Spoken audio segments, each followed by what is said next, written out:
Syrian security force হসপিটালে আক্রমণ করে ডাক্তার এবং রোগী সকলকে মেরে ফেলে।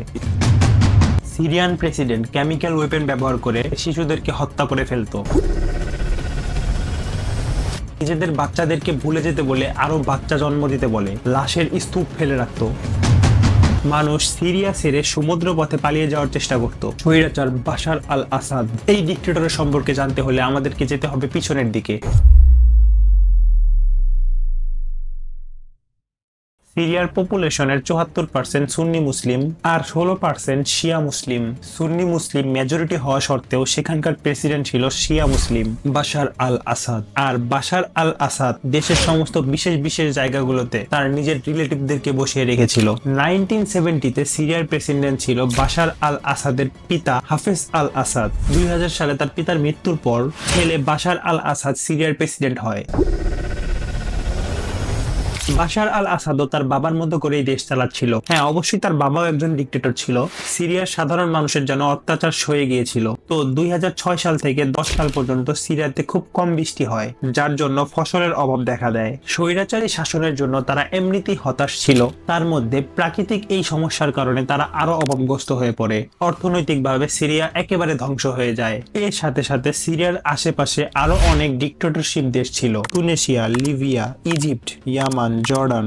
এই দেশগুলোতেও সাধারণ মানুষরা সরকারের বিরুদ্ধে রাস্তায় নেমেছিল। সাধারণ মানুষের দাবি ছিল অত্যাচারী শাসককে সরিয়ে একটা নির্বাচনের ব্যবস্থা করা। এই সমস্ত কারণে প্রত্যেকটা দেশের স্বৈরাচার সরকারগুলো একটু ভয়ে ছিল। লিবিয়াতে গাদ্দাফিকে মেরে ইলেকশন দিয়ে দিয়েছিল। তুনিসিয়াতে 23 বছরের স্বৈরাচার শাসক বিন আলীকে দেশ ছাড়তে বাধ্য করে। ইজিপ্টে 30 বছরের স্বৈরাচার শাসক হোসেনি মোবারককে গদি ছেড়ে দিতে হয় মৃত্যুর ভয়ে। এইভাবে সব জায়গায় একসাথে মানুষ জড়ো হয়ে আন্দোলন করতে শুরু করে। Syrians are back on the streets, driven by a rise in fuel prices, on top of an already collapsed economy. And today, there was a political earthquake in the streets of Syria against his government. আর সিরিয়ার আশেপাশের এই সমস্ত দেশের অবস্থা দেখে সিরিয়ার president Bashar আল আসাদও ভয় পেয়ে যায়।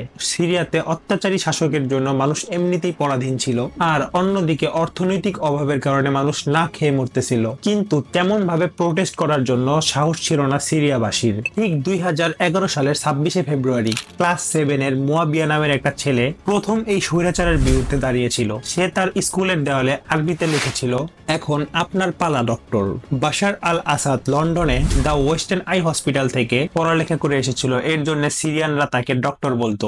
মুয়াবিয়া ছেলেটির এইটুকু লেখার জন্য টানা 14 বছর গৃহযুদ্ধের পর 8ই ডিসেম্বর 2024 সিরিয়ার ইতিহাসে এক নতুন অধ্যায়ের সূচনা। অ্যাকচুয়ালি 26শে ফেব্রুয়ারি মুয়াবিয়া তার স্কুলের দেওয়ালে বাশার আল আসাদের বিরুদ্ধে লেখার পর দারা এরিয়ার সিকিউরিটি চিফ বাশার আল আসাদের রিলেটিভ আতিফ নাজিব বিষয়টি জেনে গিয়ে অনেক বেশি রেগে যায়। সেই স্কুলে গিয়ে জিজ্ঞাসা করে কে লিখেছিল, কিন্তু কেউ স্বীকার করে না। তাই সন্দেহের উপর ভিত্তি করে 15 জন বাচ্চাকে ধরে নিয়ে যায়। এর মধ্যে মুয়াবিয়াও ছিল। তাদের মা বাবা ছাড়িয়ে আনতে গেলে সরাসরি বলে দেওয়া হয়, সন্তানদেরকে ভুলে যাও, আরো বাচ্চা জন্ম দাও, বাচ্চা জন্ম দিতে না পারলে বাড়ির মহিলাদেরকে এখানে রেখে যাও। এই কথাগুলো শোনার পর সেইখানকার মানুষরা আর বসে থাকতে পারে না, রাস্তায় নেমে আন্দোলন শুরু করে দেয়। আন্দোলন তখনও তীব্রভাবে করতে পারেনি, সরকার আন্দোলন করতে দেয়নি। আন্দোলনের জন্য রাস্তায় নামলে সিরিয়ার পুলিশ বাহিনী তুলে নিয়ে যেত। এই খবর সিরিয়ার বিভিন্ন জায়গায় ছড়িয়ে যাচ্ছিল, যার জন্য বাকি জায়গাগুলোতেও একটু একটু করে আন্দোলন শুরু হতে লাগলো। 15ই মার্চ 2011 আসতে আসতে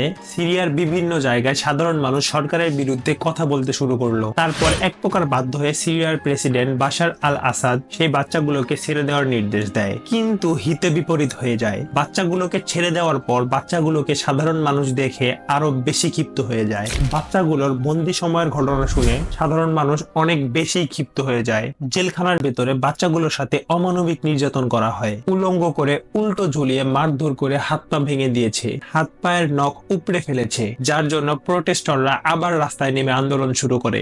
22শে এপ্রিল 2011 শুক্রবার জুমার নামাজের পর মসজিদের বাহিরে এসে সাধারণ জনগণ রাস্তায় আবার আন্দোলন শুরু করে। আর এইবার তারা কোনো শান্তিপূর্ণ আন্দোলন করে না, সরাসরি সরকার বিরোধী আন্দোলন করে। বাশার আল আসাদের বিরুদ্ধে সরাসরি আন্দোলন শুরু হয়। সিরিয়ান ফোর্স আন্দোলনকে থামানোর জন্য সর্বোচ্চ চেষ্টা করে যায়, কিন্তু তারা ব্যর্থ হয়। তারপর 25 এপ্রিল 2011 আবারও আন্দোলনকারীরা রাস্তায় নেমে আন্দোলন শুরু করে, আর এইবার সিরিয়ান ফোর্স তাদের উপর গুলি চালিয়ে দেয়। সেখানে 2 জন মারা যায়। তারপরের দিন আন্দোলনকারীরা সেই 2 জনের জানাজার জন্য একসাথে জড়ো হয়ে জানাজা শুরু করে, আর সেইখানেই সিরিয়ান ফোর্স হেলিকপ্টার, ট্যাঙ্ক, অস্ত্রশস্ত্র নিয়ে আন্দোলনকারীদের উপর আক্রমণ করে। ওই দিন অনেকগুলো জীবন চলে যায়। সরকারের এমন ডিসিশনের জন্য আন্দোলনকারীরা আরো ক্ষিপ্ত হয়ে যায়। আন্দোলন আরো বড় আকার ধারণ করে, ঠিক আমাদের জুলাইয়ের গণ অভ্যুত্থানের মতন।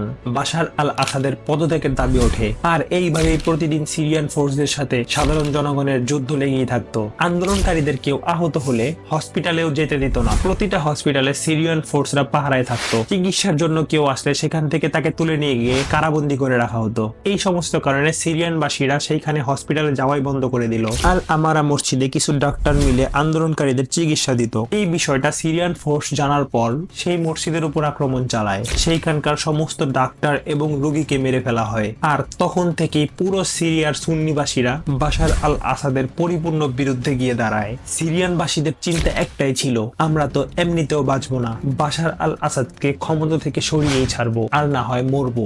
বিদ্রোহীদের বিভিন্ন গোষ্ঠী গঠিত হয়। উল্লেখযোগ্য সিরিয়ান ফ্রি আর্মি, প্রায় 6.5 মিলিয়ন মানুষ সিরিয়া থেকে পালিয়েছে। আরো 7.5 মিলিয়ন মানুষ তাদের নিজের দেশে বাস্তুচ্যুত। প্রতিদিন লক্ষ লক্ষ সিরিয়ান শিশু খাদ্য, শিক্ষা এবং নিরাপত্তার জন্য লড়াই করে যাচ্ছে। এইভাবেই তাদের গৃহযুদ্ধ শুরু হয়। 2011 থেকে আজ 2024 পর্যন্ত গৃহযুদ্ধের পর পতন হয় বাশার আল আসাদের। But this was only beginning of the history. এই ভিডিওটি ছিল প্রথম পার্ট, জাস্ট 2011 এর ঘটনা। সিরিয়ার বিজয় এবং গৃহযুদ্ধ সম্পর্কে যদি আরো বেশি জানতে চান তাহলে পার্ট 2 এর জন্য অপেক্ষা করুন। হ্যাঁ, অবশ্যই আপনাদের রেসপন্সের উপর ভিত্তি করে পার্ট 2 আসবে, আর না হয় না।